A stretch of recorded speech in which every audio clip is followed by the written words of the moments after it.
Olá pessoal, sou o professor Fred Sauer e estou aqui gravando com muita alegria aqui, muita felicidade, mais esse vídeo, né, para tentar orientar o estudo de vocês para as nossas provas AV2 e AV3, né? Eu sei, tenho plena consciência de que é muita matéria, muito assunto, são várias disciplinas, nós temos semanas de provas, né, então vocês têm que se dividir entre várias disciplinas, então a ideia, a intenção desse vídeo é justamente possibilitar que vocês tenham um direcionamento, né? Que vocês possam organizar o seu estudo, né? Abordando aí os tópicos que são considerados mais importantes. Não há nada de errado em fazer isso, afinal de contas, tudo que nós fazemos é baseado, como eu já falei, num planejamento feito pela instituição, né? Está tudo alinhado com os objetivos do MEC, né, e da Sociedade Brasileira de Computação. Então, o que vocês vão fazer é apenas organizar o estudo de vocês com o uso dessas dicas que eu vou começar a passar para vocês agora. Bom, eu preparei essa apresentação separada em duas partes, né? Uma parte de tópicos essenciais e outra parte também de tópicos essenciais. Então tirem aí as suas próprias conclusões. Vocês são inteligentes, né? Então podem perfeitamente imaginar por que eu dividi dessa maneira. Inclusive alguns assuntos eles são coincidentes nessas duas relações. Existe uma parte adicional, um bônus, né?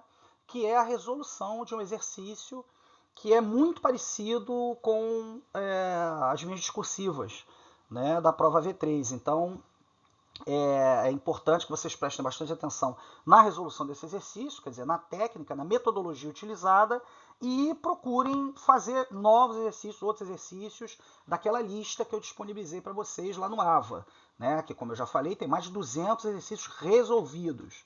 A nossa prova foi adiada, né, as provas a prova V2 foi adiada, então nós teremos tempo aí suficiente para vocês se prepararem para essas provas, né? Apenas as provas de segunda e terça-feira que foram adiadas. Então vamos começar. Bom, vamos então aqui para a nossa primeira relação de tópicos principais, tópicos essenciais aí para o estudo, né? Então o primeiro tópico é classes de endereços IP. Né? Então durante a aula nós aprendemos que existem 5 classes, sendo que dessas 5 classes, 3 classes são usadas, né, na distribuição de endereços pela internet, para hosts, tá certo? Classes A, B e C. E é absolutamente fundamental que o aluno saiba interpretar, dado o endereço, a qual classe ele pertence. Né? Então nós aprendemos aí durante a aula, não tem dificuldade nenhuma, é só você pegar o número em decimal, converter ele para binário e verificar o início dele. Se ele começa com 0, ele é classe A. Se ele começa com 1, 0 é classe B. 1, 1, 0 classe C. 1, 1, 1, 0 é classe D. E 1, 1, 1, 1 é classe E. Não tem mistério. Tá certo? Uma coisa que eu falei bastante em sala de aula, é importante ressaltar agora, é que o uso de uma máscara não padrão, né, a máscara diferente da Classful, né, 255000 para a classe A, 2552550 para a classe B e 2552550 para a classe C, não muda a classe do endereço, ele continua sendo a mesma classe. Né? A única questão é que você modificando a máscara, você está criando subredes ou aderindo ao mecanismo CIDR, né? Que permite também que você agrupe endereços. Claro que as provas não vão chegar nesse nível de detalhe, né, de cobrança, mas a identificação da classe original de cada endereço é absolutamente essencial. Bom, segundo tópico, interpretação das tabelas de roteamento. Fiz isso em sala de aula, né, na nossa última aula. O material está muito bem explicado, né, o material lá do professor Sérgio Cardoso. Como é que você lê uma tabela de roteamento. Então tem uma série de conceitos, né, que a gente viu. O primeiro conceito é que o roteador ele roteia para redes e não para hosts. Então a primeira coisa que o roteador faz é calcular a qual rede um determinado IP pertence, certo? E procurar na sua tabela de roteamento. É importante observar que à direita da rede de destino, né, nós temos informações como next hop e gateway. Né? Então vocês têm que saber como interpretar isso, saber para qual nó vai ser enviado o pacote. Né? Eu expliquei isso bem detalhadamente aí em sala de aula, então procurem estudar isso com carinho, porque é um dos assuntos principais aí das nossas provas. Terceiro tópico, vim falando, né, o tempo todo lá durante as aulas, as funções da camada TCP, das camadas do TCP/IP, tá? E aí já considerando o modelo didático, né, o modelo de 5 camadas. Então, o que é que faz a camada física? Faz apenas a codificação e decodificação de bits. Por exemplo, não faz nenhum tipo de função relacionada a controle de erro. Já a camada de enlace faz a identificação e eliminação de quadros corrompidos, né? Naturalmente por conta de problemas durante a transmissão. A camada de rede é responsável pelo roteamento, é responsável pelo endereçamento global. A camada de transporte é responsável pela confiabilidade fim a fim. Eventualmente, dependendo do protocolo que estiver em uso, a segmentação e a remontagem de mensagens, né? O estabelecimento de sockets, a multiplexação, né? Tudo isso a gente aprendeu aí durante o curso e é importante vocês fazerem um resuminho para saber interpretar exatamente qual é a função correspondente a uma determinada camada. Ok? O quarto tópico, ele abrange formatos dos cabeçalhos. Então, a gente pode fazer várias questões aí usando os formatos dos cabeçalhos. Por exemplo, a gente tem uma questão muito interessante a ressaltar, que é a diferença brutal, né, que existe entre os cabeçalhos do DP e do TCP. Né? O cabeçalho do DP é um cabeçalho de apenas 8 bytes. Tá certo? Na primeira linha, nos primeiros 4 bytes, eu tenho apenas porta de origem e porta de destino. Tá certo? E na próxima linha, nos próximos 4 bytes, nós temos apenas um tamanho, né, do segmento e o checksum. Ok? No TCP, basicamente, tudo que eu tenho no DP, eu tenho no TCP. Né? É claro que eu não tenho um tamanho total, né, da mensagem, como no caso do DP, mas eu tenho o tamanho do cabeçalho. Tá certo? E aí, naturalmente, com isso eu consigo fazer o cálculo e identificar o tamanho do segmento completo, que é muito importante, certo? Porque, na verdade, é assim, se eu vou usar o TCP e eu estou segmentando as mensagens terão um limite, né, de 1460 bytes, conforme eu falei em sala de aula, que somados ao tamanho do cabeçalho IP, que é 20 bytes, e mais ao tamanho do cabeçalho DP, que são 20 bytes, ou seja, 40 bytes ao todo, 1460 mais 40, 1500 bytes, que é o tamanho máximo da unidade de dados suportada pela internet, né? Isso se falando em conexões de rede do tipo Ethernet, tá certo? E o cabeçalho IP também. O cabeçalho IP tem campos com funções muito peculiares, né? Fizemos isso em sala de aula, estudamos. Então, o que eu preciso? O que eu gostaria que vocês fizessem? Vocês pegassem os formatos de cabeçalhos, fizessem um resuminho aí, qual é cada campo, para que cada campo serve, né? E procurem comparar, claro, não vai comparar o IP com o DP e TCP, porque são de transporte, mas pelo menos comparar o UDP com o TCP. Né? Falei bastante em sala de aula que a única função que é suportada pelo DP e o TCP é a multiplexação. E isso no cabeçalho nós temos aonde? Número de porta. Tá certo? Agora, o checksum, que é uma função também compartilhada pelo TCP e UDP, é importante ser ressaltado. Né? Para que serviria esse checksum? Serviria para você verificar uma eventual corrupção do cabeçalho do segmento, né? Que aconteceria dentro do próprio computador. Tá certo? Bom, o quinto tópico é um tópico específico sobre correio eletrônico. Tá? Então você precisa saber alguns detalhes importantes, como por exemplo, protocolos de correio eletrônico. 3 protocolos: SMTP, IMAP e POP. Quais são as características de cada um deles? SMTP é usado apenas para enviar mensagens. O POP é usado apenas para resgatar mensagens. O IMAP é um protocolo híbrido, é um protocolo que permite que você faça a edição das mensagens no próprio servidor IMAP, né, providenciando o envio a partir dele. Então, ele, claro, não usaria o IMAP para fazer isso, o protocolo IMAP, mas o próprio protocolo SMTP, mas teria a facilidade de você ter a edição da mensagem no próprio servidor, certo? Isso tudo está lá no nosso material, é importante vocês fazerem um resuminho sobre isso. Agora, muito importante a operação, né? A arquitetura de correio eletrônico, que envolve o MUA, que é o Mail User Agent, que fica na sua máquina. Não estamos falando de webmail, tá? Quando eu falar de correio eletrônico, imagina um Outlook, que é uma aplicação, é um programa, ele está lá instalado no seu computador e você faz as tarefas ali a partir dele. Pede para ler mensagem, pede para ver catálogo de endereços, organizar catálogo de endereços, criar grupos, né? Quer dizer, o webmail é uma gambiarra que foi feita para você poder acessar correio eletrônico de qualquer dispositivo, mas não entra dentro aqui da discussão de operações e protocolos de correio eletrônico. Então, o MUA, o Mail User Agent, seria lá o teu Outlook, né? E o teu Outlook ele se comunica com um servidor de correio eletrônico, né? Que no caso é o MTA, o Mail Transfer Agent, né? Que é o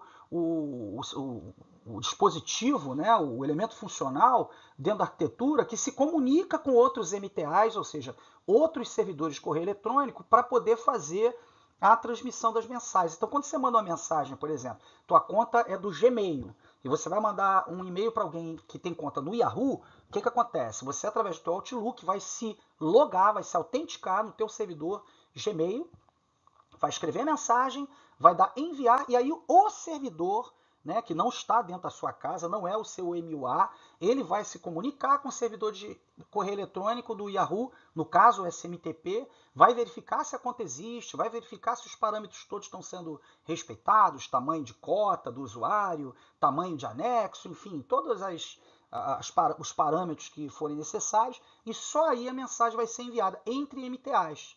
Tá certo isso? O cara do outro lado, para ele ler o correio eletrônico, ele vai ter um agente também, um MUA, que vai se comunicar com o MTA dele para poder receber essa mensagem, ok? Então, por favor, deem uma olhada, uma resumida lá, né, a função de cada protocolo, né, do SMTP, o POP-MAP, e principalmente as funções desses elementos funcionais aí, né, o MUA, o MTA, enfim, esses dispositivos que trabalham em conjunto, ok? Dentro de uma arquitetura.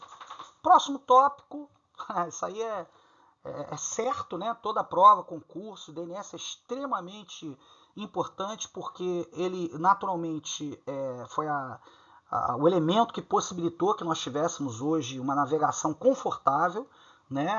Absolutamente intuitiva, usando nomes de lojas, por exemplo, para poder digitar URLs, certo? Isso tudo foi graças ao sistema de nomes de domínio, que, entre outras funções, entre mais de 30 funções, faz a tradução de um nome para endereço IP.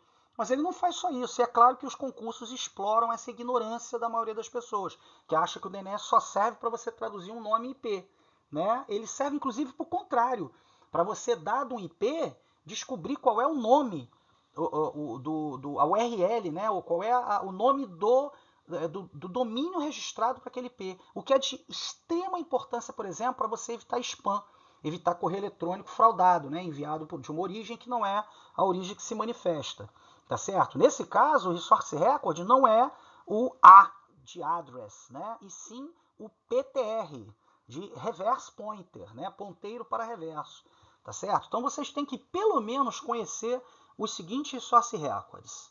A de address em IPv4, AAAA, 4 As, né, seguidos, que é o Resource Record do endereço IPv6 daquele domínio, o Resource Record NS, Name Server, que diz qual é o servidor DNS daquele domínio, o Resource Record SOA, é o Start of Authority, que é um dos mais importantes porque ele parametriza toda aquela zona de nomes, tá certo? Então tem informações extremamente importantes, como por exemplo o tempo de duração de uma resolução, isso no parâmetro TTL, tá certo? Então SOA, o que está faltando? O MX, né, que é Mail Exchanger, para você saber qual é o servidor de correio eletrônico de um determinado domínio, ou não, né? Hoje, você pode ter mais de um servidor de correio eletrônico de um determinado domínio, tá? O CNAME, Canonical Name, que é um resource record que serve para você descobrir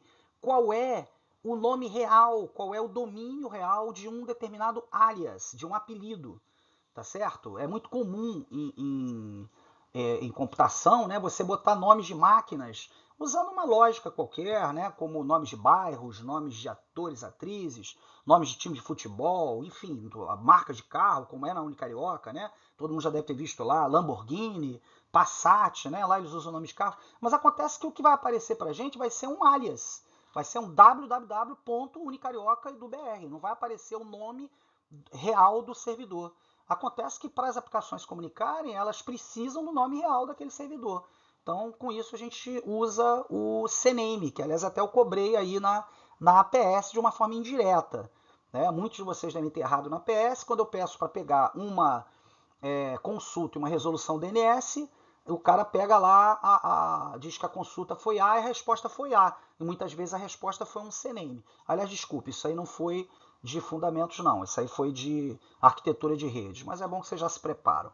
Então, são esses 7 resource records aí que eu falei que vocês têm que conhecer. AAA, SOA, NS, MX, CNAME e PTR, ok? Então são os que vocês precisam saber aí para poder se dar bem e acertar essa questão.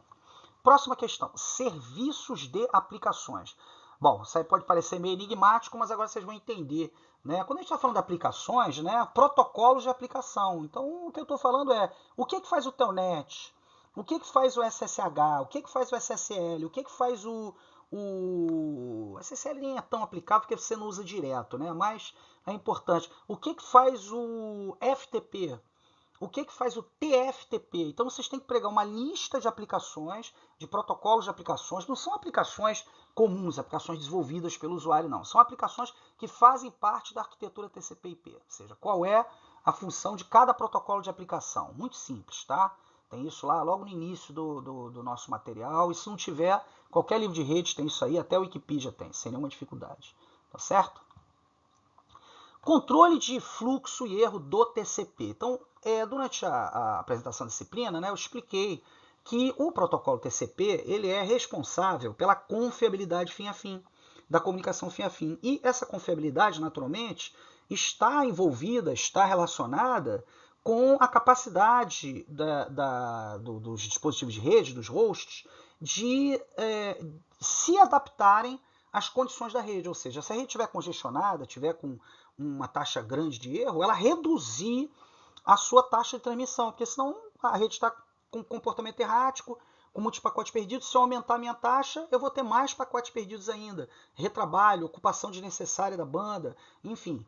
Então, como é que o TCP faz para controlar isso? Eu uso o mecanismo das janelas, certo? Janelas de congestionamento. Então, queria que você desse uma lida sobre isso, sobre as janelas de congestionamento, tá certo? Para poder entender como que o TCP faz o controle de fluxo e de erro, tá certo? Bom, e o último tópico aí desse primeiro slide, né, aplicações orientadas e não orientadas à conexão. Né? Então, que tipo de aplicação precisa ter um suporte de transporte orientado à conexão? Né? É aquele que tem exigência de controle de erro, só isso. Então, são quaisquer aplicações onde eu tenho a transferência de texto, como HTTP. Muita gente pensa que não, eu estou navegando, não pode ter erro e tal. Claro, não pode ter erro, mas o cara fica mais preocupado com o lag, com a latência, com a duração, quando na realidade o erro é o mais importante, tá certo? Agora, aplicações que não demandam orientação à conexão, basicamente streaming, aplicações contínuas, tenha ou não interação, como por exemplo Skype e tudo mais, elas não demandam garantia de taxa de erro igual a zero. Você pode ter a perda de um pixel, pode ter a perda de uma micro amostra de voz, que o cérebro nem vai perceber isso, tá? Então é importante vocês conseguirem identificar que aplicações devem ter o suporte orientado e que aplicações não precisam ter o suporte orientado à conexão. No caso, orientado à conexão, vou usar o TCP, e não orientado à conexão, usar o UDP, ok? Então esse aí é o primeiro dos slides, né, de tópicos principais. O próximo slide, né, aí vocês interpretem aí como vocês quiserem, né, começa pelos protocolos e sua pertinência aos modelos, né? Então o cara pergunta lá, a qual camada pertence o protocolo? Vamos lá, deixa eu pegar uma aqui. Um protocolo legal. Por exemplo, RTP, olha isso. RTP significa Real Time Transport Protocol. Se você traduzir ao pé da letra, ele vai dizer que é um protocolo de transporte de tempo real. Tá certo? Só que ele não pertence à camada de transporte. Ele pertence à camada de aplicação, dentro do modelo arquitetural de 5 camadas de TCP/IP. Tá certo? Se ele estivesse dentro do modelo OSI, ele seria, já vi várias discussões sobre isso na internet, e a que eu mais gostei foi a que enquadra ele como um protocolo de sessão. Olha que interessante, né? É um protocolo de sessão.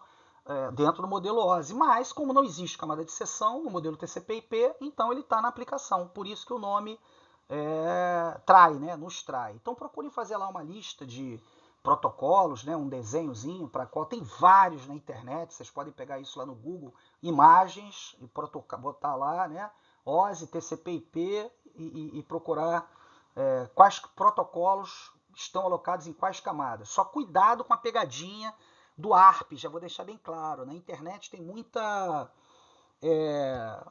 desentendimento aí sobre a qual protocolo o ARP pertenceria. Bom, eu tenho aqui na minha casa os 3 livros originais escritos pelo Stallings, né, no início da carreira dele, um garoto novo ainda, quando foi definido o modelo TCP/IP. Tá? O ARP é um protocolo de enlace, não há discussão com relação a isso. Você vai encontrar algumas referências dizendo, o ARP é um protocolo de rede, o ARP é um protocolo que fica entre as camadas de rede de enlace. Tá? Não tem nada disso. ARP é um protocolo de enlace e ponto final. Ok? Bom, segundo tópico, as funções das camadas OSI e TCP/IP. Tá certo? Então, confiabilidade, camada de transporte,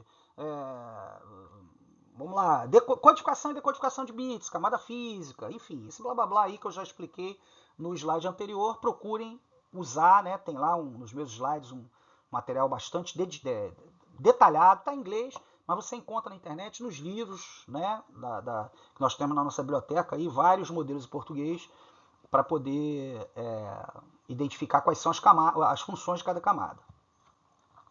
Próximo tópico, né, já falei bastante no slide anterior, os protocolos UDP, TCP e sua aplicabilidade. Quando usa UDP, quando usa TCP, depende da aplicação, claro, né, como eu falei, se ela demanda orientação, conexão ou não. Tá? Essa é a ideia. E, naturalmente, também todas aquelas questões relacionadas com os cabeçalhos UDP e TCP. Tá certo? Bom, de novo, mais uma lista, né? Aquela que eu falei também no slide anterior. Protocolos. Telnet, o que o Telnet faz? O que o TFTP faz? O que o FTP faz? Procurem, né, ter isso aí sob controle para não ter dificuldades. Também, mais uma vez, Resource Records DNS. Estão vendo que os assuntos são meio repetitivos, né, nas duas provas, mas é bom que você estude uma vez só, né? Então, os Resource Records DNS, o resumo que você fizer para V2 vai servir para V3, tá certo? Resource Records DNS são aqueles 7 que eu já acabei de falar, é só conhecer a função de cada uma delas. Three-way handshake, tá, pessoal? Tem que saber, tem que conhecer como é que é o three-way handshake, quais são as mensagens, como é que é feita a numeração que vem logo depois, né, do sim número, né? Sim número diferente, ACK do que ele recebeu, tá? Falei isso em sala de aula, mostrei, demonstrei, tem isso ilustrado, tem animação disso na internet, tá? Então procurem conhecer detalhadamente o three-way handshake, tá legal? Vai cair na prova. Cabeçalhos IP, UDP e TCP, já falei no slide anterior, é a mesma coisa, é o mesmo resumo que vocês vão estudar. Certo? Máscaras de rede, agora começa a ficar um pouquinho mais bacana. Tá? Então as máscaras de rede, nós temos as máscaras default, né, padrão, máscara classe A, B e C, né, barra 8, barra 16, barra 24, tá? Mas essas máscaras elas podem ser modificadas provocando modificações, né, na sua estrutura de endereçamento. Mas essa questão ela não vai pegar isso não, ela vai pegar exatamente que máscara é válida e que máscara não é válida. O que é a máscara? A máscara é um separador do prefixo do sufixo. Então, sempre, toda máscara são uns seguidos de zeros. Você não pode ter uns entre zeros. A dica é essa, tá? Então, por exemplo, você nunca vai ter uma máscara 255, 255, 0255. Isso não vai acontecer, tá? Porque se eu tenho um byte zerado, o byte à direita dele tem que estar zerado também. Só uma dica aí para vocês no estudo não terem dificuldades, certo? Bom, IP classless, a questão de subredes e hosts, né? Quantas são as subredes que eu posso criar dado um determinado IP? Eu vou mostrar isso aqui no exemplo do exercício que eu peguei, né? Então, qual é a quantidade de subredes e qual é a quantidade de hosts para cada subrede? Isso vai cair na prova, vocês têm que ser capazes de identificar isso, certo? E, para finalizar a prova, né, a pertinência de host a subrede. Esse host pertence a essa subrede, ou seja, a máquina ela consegue se comunicar com a outra sem usar roteamento, né? Isso só acontece se elas estiverem numa mesma rede, certo? Então, a questão é basicamente em torno disso. Então vamos dar uma olhada na discursiva agora aí, muito semelhante a essa, né? Para vocês poderem se preparar. Então vamos lá, peguei até uma questão um pouquinho complicadinha aqui para exemplificar para vocês. Então eu tenho esse endereço, ó, 139.43.211.98. E a máscara dele, /20, é uma máscara que tem 4 bits a mais do que a máscara original, certo? Ele é 139, então ele é classe B. A máscara original seria /16, né? 255, 25500, mas como ele é /20, né? Ela tem 4 bits a mais do que a máscara original. Então, com isso eu já sei. Esses 4 bits a mais são necessariamente os bits de subrede, não tem pegadinha. Tá? Quando eu escolho a máscara, eu já estou definindo como é que é a divisão dele entre subrede e hosts, certo? Então a pergunta para esse endereço, que é o endereço de um host, é quais são os seus endereços subrede, ou seja, a qual rede ele pertence, no caso a uma subrede, né? E qual é o endereço de broadcast dele. Eu estou dando o endereço de um host, então o que está faltando? Qual é a subrede, qual é o broadcast. E, dado esse endereço de host, quantas subredes, de quantos hosts eu posso ter com essa configuração. Então, a forma de vocês resolverem isso é muito simples. O que vocês vão fazer? Vocês vão desenhar, tá, a parte do endereço em binário e a máscara, né? A parte que corresponde. Então, como ele é um /20, os 2 primeiros bytes não precisam ser convertidos. Porque como é tudo 1 e a operação lógica que a gente faz é AND, todos os bits de 139 e de 143 vão passar. Tá certo? Então eu só preciso manipular o 211. O 98, como essa parte da subrede vai estar toda zerada, vai ficar tudo zero na operação de AND, ok? Então vamos ver isso aqui bonitinho descrito. Ó. 139 é classe B, conforme eu já adiantei. E a máscara default é /16, certo? Como eu estou usando a máscara /20, eu tenho 4 bits a mais. E esses 4 bits me possibilitam a criação de quantas subredes? 2 elevado a 4, certo? Igual a 16. Não subtraiam 2 disso, tá? Porque eu posso usar a primeira subrede e a última subrede. Agora, quantos hosts eu posso ter em cada subrede dessas aqui? 2 elevado à quantidade de bits que sobraram, que no caso serão 12. Tá certo? No classe B original são 16. Mas como eu usei 4 bits da máscara para criar subredes, então vão ser apenas 12. Então 2 elevado a 12. Mas eu tenho que subtrair os 2 que são reservados, que são endereços que não podem ser utilizados. O primeiro e o último. O primeiro, porque é o endereço da subrede, e o último, porque é o endereço de broadcast. Então, a metodologia de resolução, como eu falei, é basicamente essa. Sugiro levar uma canetinha daquelas, canetinha de 4 cores, né? É baratinho sair na papelaria e vai com certeza ajudar vocês. Olha como é que fica bacana no slide. Então, a minha máscara original seria essa, /16, certo? Então eu tenho lá os bits de rede, N de network, né, em vermelho, e os bits de host H em azul, certo? Aí o que eu faço? Eu pego os 4 bits à direita, né, por isso que ele é /20, e transformo de 0 na máscara em 1. Então botei em lilás aí os 4 bits de subrede, botei S para identificar subrede. Então essa parte da máscara agora virou 1 também, né? Da mesma forma que os 16 iniciais. Então, próximo passo, o que eu faço? Como eu já falei, vou ignorar os 2 primeiros bytes, porque todos os bits são 1, certo? Agora, vou converter apenas o 211. Nem precisava ter convertido o 98. Converti aqui de bobeira, só para ilustrar vocês mesmo, tá? E mantive as cores, tá vendo aí? Porque são 4 bits. Então, qual é a parte de 211 que fica mantido como bit de subrede? 101. Certo? E os demais bits que estão em azul, parte de host, vão todos ficar zerados. Por quê? Porque a operação de AND da máscara com esse endereço, o AND na tabela verdade só é verdadeiro se ambos forem verdadeiros, certo? Então o que vai acontecer? A minha subrede vai ser 139.43.1101 e o resto tudo zero, que convertendo para decimal vai dar 139.43.208.0/20.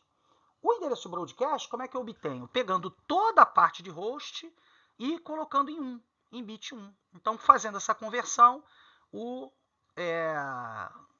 meu 208, né, vai ser acrescido de 15, tá? Então vai dar 223, tá certo? E o último byte vai ficar todo 1, então vai ficar 255, certo? Com a máscara /20. Então é simples assim, não tem mistério, é muito fácil de fazer, tem muitos exercícios desses lá nos nossos... naquela lista de exercícios que eu passei para vocês, e na próxima aula, que não vai ser mais a V2, nós vamos fazer alguns exercícios em sala de aula, até esse próprio aí eu posso fazer, caso vocês não tenham entendido, para a gente poder ter facilidade na nossa prova. Ok, pessoal? Grande abraço então para vocês e lembre-se que o que eu estou passando para vocês agora é o que vai cair na prova. Tá? Agora, tirando brincadeira, é isso aí que está na prova de vocês. Bons estudos então e boa sorte para vocês. Grande abraço.